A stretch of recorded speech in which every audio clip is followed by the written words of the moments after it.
Call him King Jack. That's another win for us, thanks to Jack. We ought to call you King Jack. Nothing is too difficult for the son of a soldier. Come on, good. You got this. Yes! Cleared it! But then again, you haven't met Harold.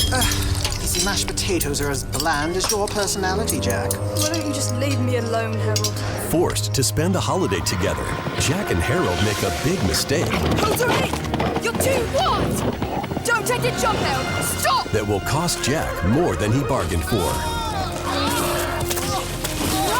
Both knees broken, that's I'm alive. And was the best horse in my stable. One boy's battle against peer pressure and pride with a promise to deliver. Jack, save me this time. Don't tell. Be wary of making promises you may not be able to keep. King Jack, a thrilling story from Lamplighter Theater. Order your copy at lamplighter.net. Lamplighter.net. And now, Fastened Like Nails with Dr. Mark Hamby.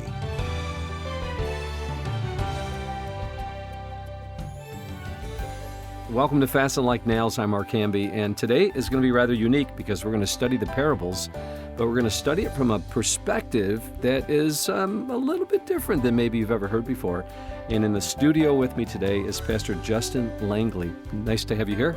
Thank you. I'm glad to be here. Okay, so one of our staff members attends your church and is a member, and you're over at Alfred Almond Bible Church, probably a little bit south of here. And I've attended there a few times just to check it out. And each time I was there, you had me sitting on the edge of my seat. I'm like, wow, this is, I kept thinking, like, you belong in a seminary, you know, teaching on a seminary level. It's profound. And so today, we're going to give our listeners a real treat. You're going to be able to hear biblical theology, just not exposed and explained, but kind of laid out in a banquet form for people to just enjoy the feast. And you've been doing something recently that caught my attention because Sarah and Emily would come back from your church and they would report in of everything that they were learning. But last week they came in and they're like, you can't believe what he taught this morning. I'm like, okay, let me hear it. And then they shared it with me and I'm going like, no way, not a chance. This can't be. You know, so I started studying again. And the more I studied it, I'm going like, okay, let's get them in here and let's go over it together. So we're going to go to Luke chapter 15. And I'm going to let you kind of take it from there, putting in perspective. We've got the lost sheep, the lost coin, and then the parable, I'm going to coin it the way you phrased it, the parable of the prodigal father. So they kept saying that when they came. They're like, it's the parable of the prodigal father, the prodigal father. So I'll let you kind of define prodigal, but let's go right to the lost sheep and the lost coin. Take it from here, Pastor. Sure. You know, it's important to establish the context, and Luke helps us with that right out of the gate in the first two verses. He says, now the tax collectors and sinners were all drawing near to hear him, Jesus, and the Pharisees and the scribes grumbled, saying, this man receives sinners and eats with them. So Jesus tells these three parables in kind of a string of successive sequence in order to respond to their complaining and their grumbling. And so when we hold that together, we can kind of see the running theme through the three parables that he tells. And he tells the two parables that are short and simple, very straightforward, the lost sheep and the lost coin. And the punchline that comes from each of those parables is that once the lost sheep is found and the lost coin is found, there's rejoicing and celebration in heaven. And that becomes the connection point with the context there, where you have the scribes and Pharisees complaining about Jesus sitting around at a meal, enjoying fellowship together with tax collectors and sinners. I like that. And so they're missing the point. They should want to join that celebration, and yet they don't. Oh, that's so good. And that leads into the prodigal father rejoicing when his son returns, right, and the brother back home pouting. Yes. Well, isn't that just like it is in the church today, and among Christians that maybe get away from the Lord and they're not really in the rejoicing spirit of what God is doing in their midst, right, of, you know, you see all these people that start coming into the church, maybe, you know, people that don't look like the right, people that we're used to, sure, you know, and all of a sudden, you know, God's like, the angels are rejoicing. How come you guys aren't rejoicing? Exactly right. Yes. Wow. Yeah. And so he tells the longer story of the lost sons, plural, where the punchline comes at the end. And it's the elder brother who has the major issue. And that's the connecting point with the Pharisees and the scribes, and they're complaining. So they're not celebrating the way that the father was with the younger son who's been returned. Do you think the Pharisees got it, that they got the connection?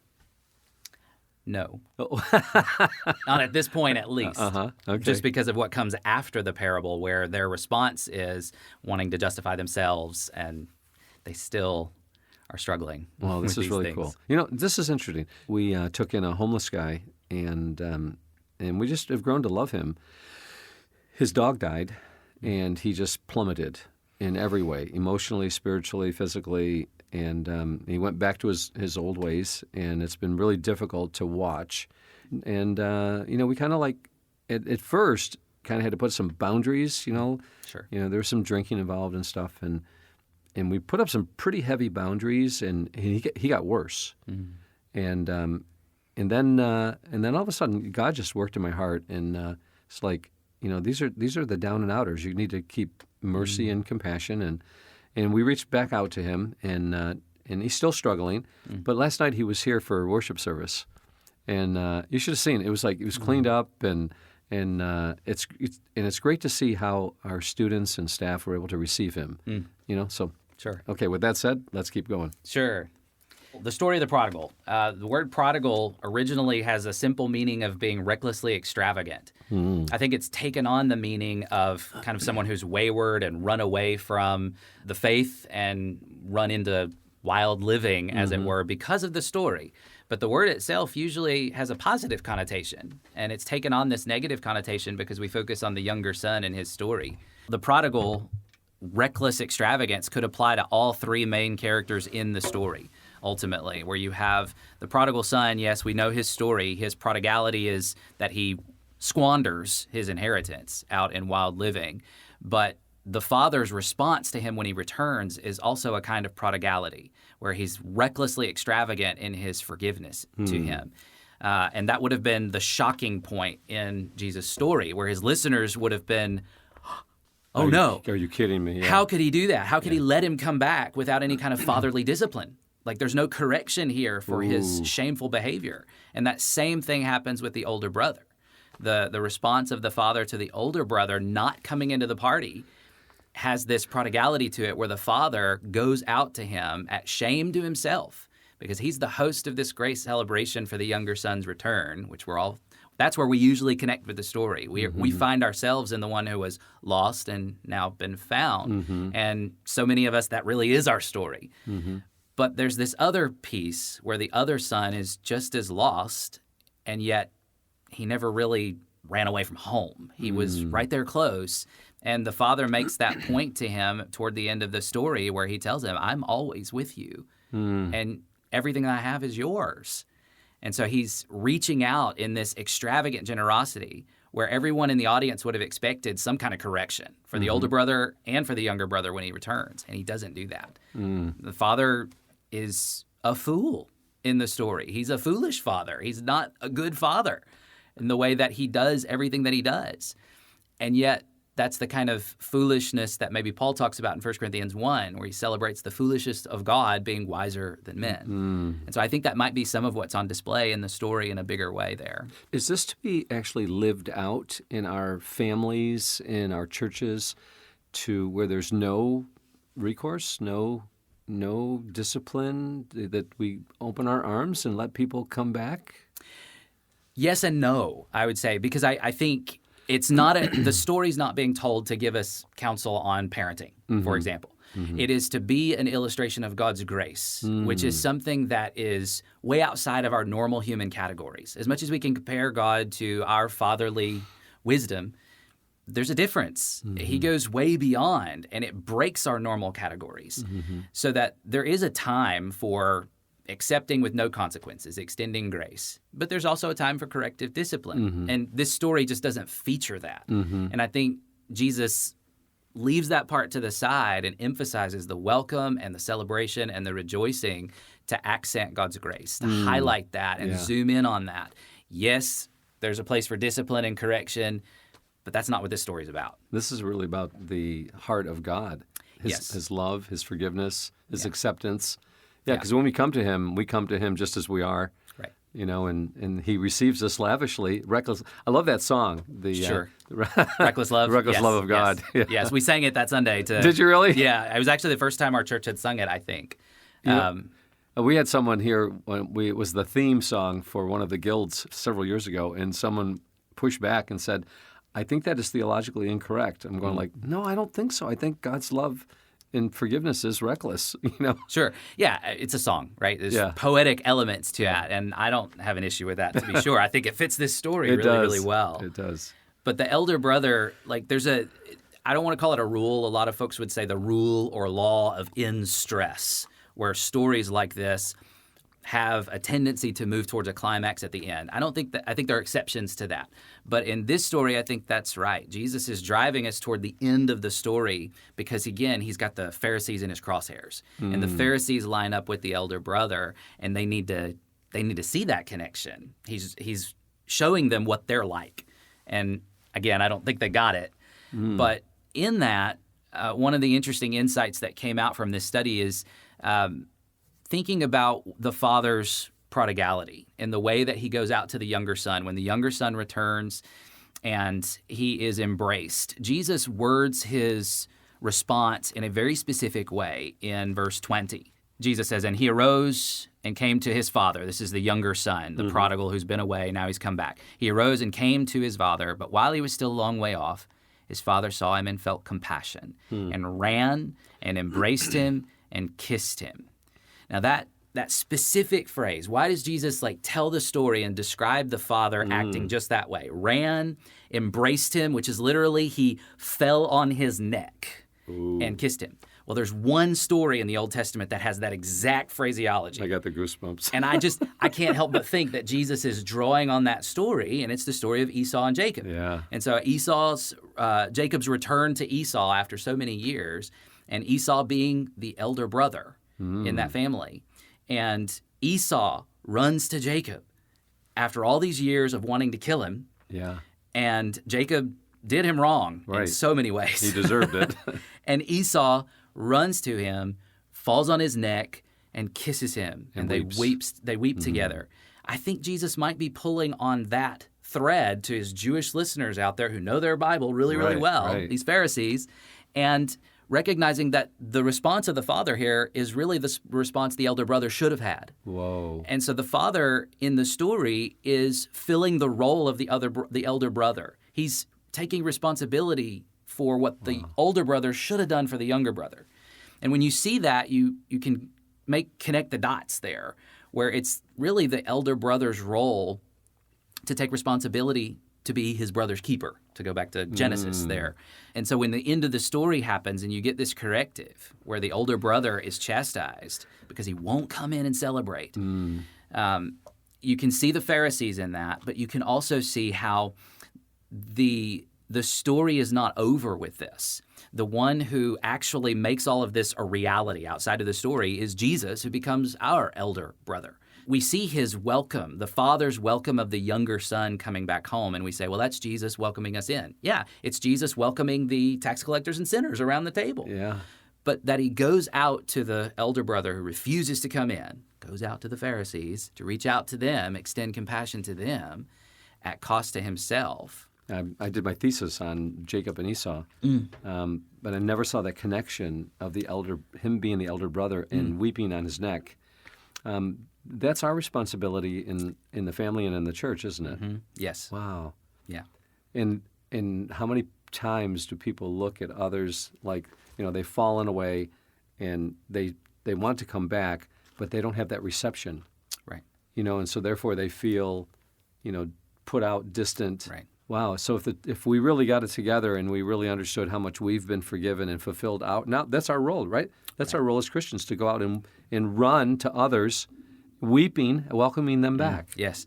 Yeah, so going back to your question about does this have a model for us? I said yes and no. I told you the no. This is the yes side of it, that I think this story does provide that example for us, that we should be welcoming and celebrating. When we see repentance in particular, we should be rejoicing in that, regardless of where they're coming from. So right now we have students and staff listening to this outside the studio. And guys, last night was a perfect example of this, with the homeless man that we've been able to take in. And seeing him here last night, maybe we should have done a lot more. The very fact that he gave that testimony last night, it's really exciting. God has brought this man in our midst. We've got a living example. God is testing us to see where our heart is, because, every time he falls, we kind of like, he did it again, Right. push him away. Sure. But we really, I think it's the goodness of God that leads to repentance. Right. Wow. Beautiful, isn't it? Yeah. Okay, keep going. This is so good. Yeah, that response of compassion, right? The father felt compassion when he saw. And I think the question in the minds of the listeners is, how is the elder brother going to respond when he sees his younger brother having returned? Will he show the same compassion that the father does? And the answer is no. What happens if someone just doesn't have compassion? How do you get compassion? How does some people, like, I could care less about them. How do you cultivate compassion?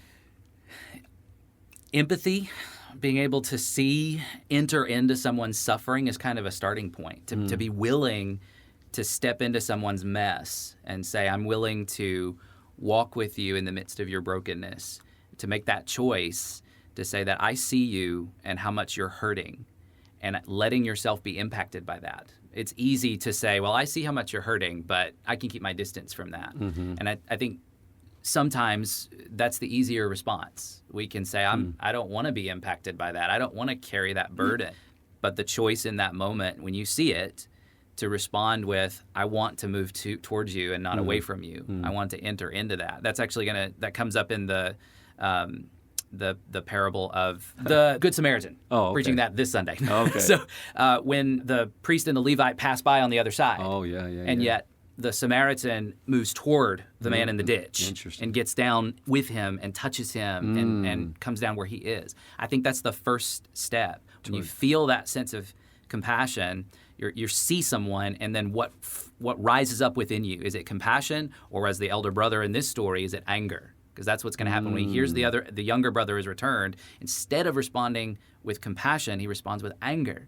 And to cultivate that, there needs to be more movement toward people's suffering, to join them in their suffering, to weep with those who weep, and to actually enter into that. I think cultivation, it trains your heart to be more sensitive to that kind of need. Yeah, Paul said, bear one another's burdens, and so fulfill the law of Christ. Yes. And then another place he says, let every man carry, his own burden. Right. So there's that time when you can't. Yes. You become codependent, and you can't let that happen either. Right. Yes. Okay, this is good. Keep going. So the inheritance issues in the background are important because that's how the story's set up. From the younger son approaches his father and makes this outlandish, disrespectful, dishonoring request or demand. Give me the share of property that is coming to me. And it's all about inheritance rights. And so at that point, the father does it. And that's the first shocking thing in the story, is that he would give in to this demand from this younger son. And so he divides the property. So double portion goes to the elder brother, and so that's like allocated. At this point, he's going to designate what's the property going to be for the elder son. The younger son says, that property is coming to me. I'm going to take it. I'm going to liquidate it, make money for myself, and then go out and use it the way I want to. And then we know the rest of the story there. So the elder brother then has his double portion allocated for him. But when the younger son returns, that's going to change. If he's welcomed back as a full son, that's going to impact the elder brother's inheritance when the father actually dies. Whoa. Because the father hasn't died in the story. Right. But the squandering of the inheritance, the squandering of that portion of the property is gone forever. That's lost. Whoa. You can't get that back. And so when the younger son returns, he doesn't add any value to the estate. He doesn't add any value to the inheritance. Yeah. And he's received anyway as a son. Well, that means he's an heir. Right. And so that means when the father dies, the inheritance has to be split again. And that means the elder brother's still going to get a double portion, but not it's as much. less. Yeah. And so what I think you see there is that the father's choice to welcome the younger son back as a full heir and son costs the elder brother. And that's another thing where we look at the father and we go, that's outrageous, that's unjust, that he would, at the cost of his elder son, give to his younger son again. We would look at that and say, no human father should do that. No human father should do that. That's wrong. But that's exactly what God has done for us. He's taken at the cost of his son to give the inheritance to us. All of us who, sure, we need to align ourselves with a younger brother. We are. Yeah. But we need to remember that the way that we get the inheritance that's coming to us is at the cost of the elder son's life and the elder brother. He becomes our elder brother at that point.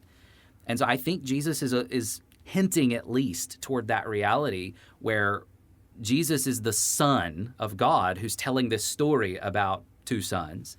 And he's the one who is the true elder brother who does what Esau did and does what this elder brother should have done. Interesting.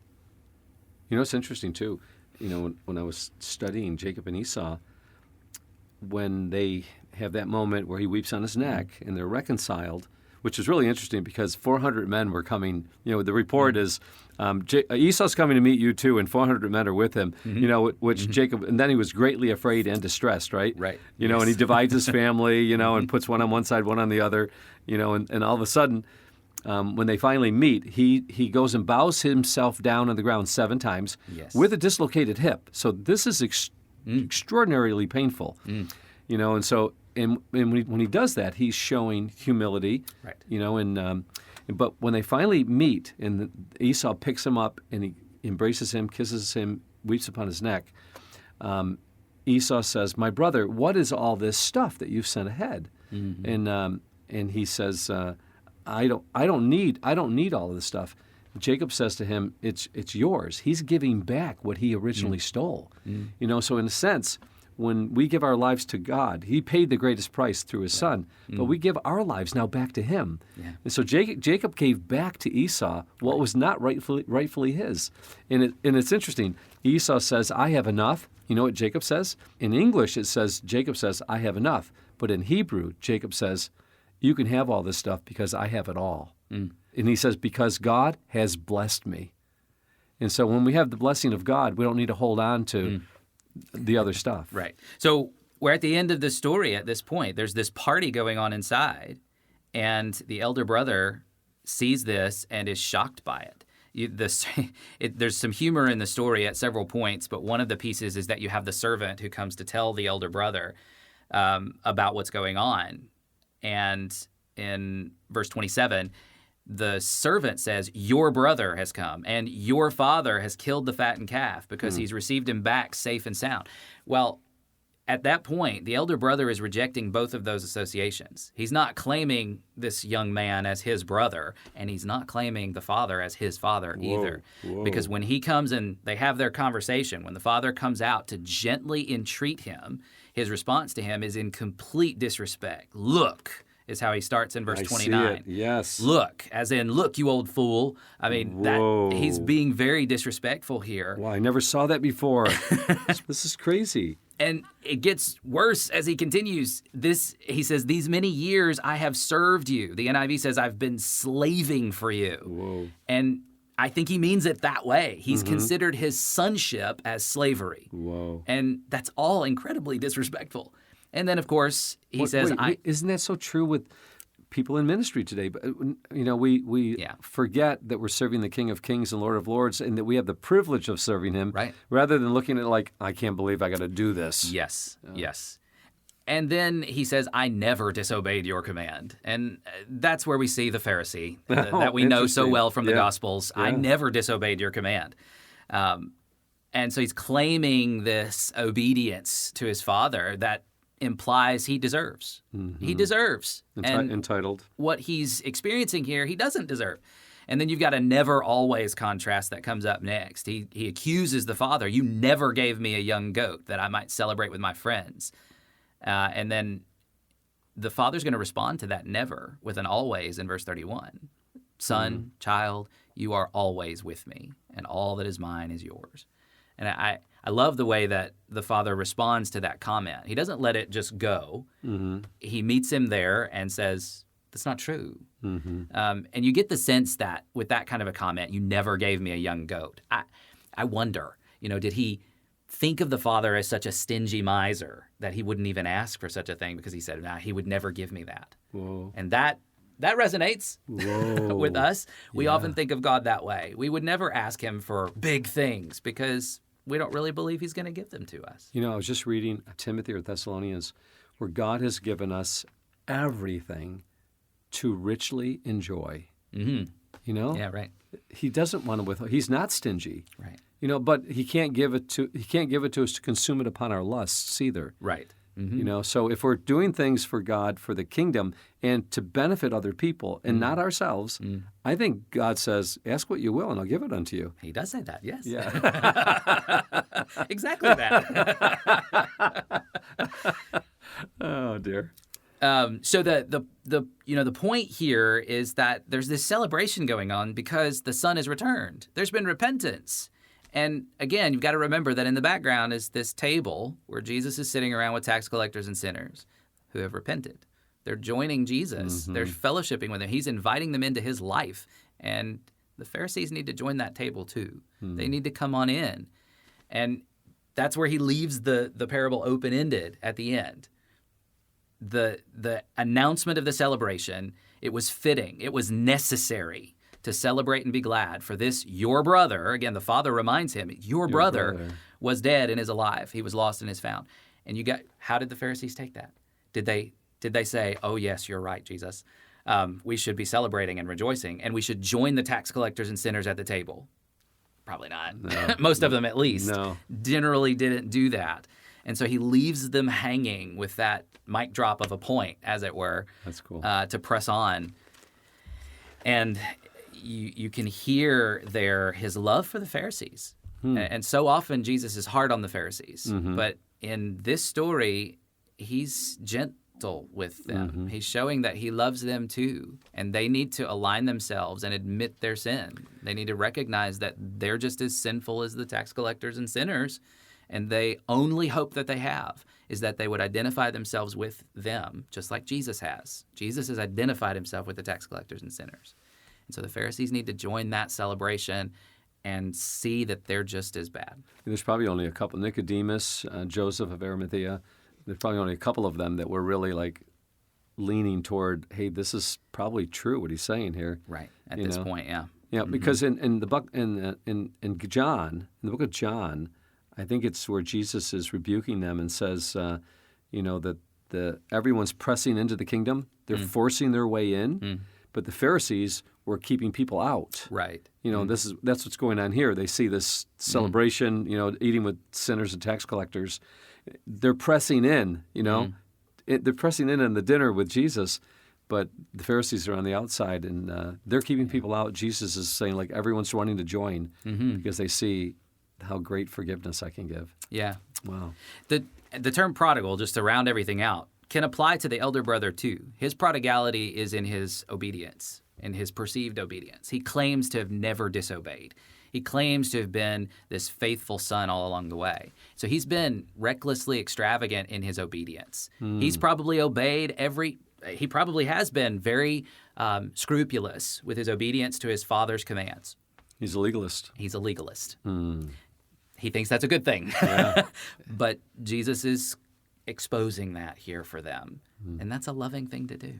Wow. There's so many applications that we can get out of this, isn't there? Wow. This is very, very deep and very rich. Well, Pastor Langley, thank you so much for exposing, bringing to life, reaching down into the deep waters and pulling it out for us to feast upon. This is really, now let's not stop here. Well, the next podcast, let's go into the parable of the dishonest manager or the unjust manager. And I think we're going to have some fun there because you and I think, hold two different views. And I'm open to being brought over to your side. I've been studying it since I heard about it, and so we'll do that next. I'll call you Pastor Justin. I think I enjoy that better. So, Pastor Justin, thank you so much for your study of the Word. This does not come about by just glancing at the Word and spending a few hours. This takes some exhaustive research to study. I asked you earlier, like, how many, where'd you get this information from? And it's like, how many books do you have to go through to find this stuff? A lot of study. Did you study Greek and Hebrew? Yes, I did. Cool. It makes a difference, doesn't it?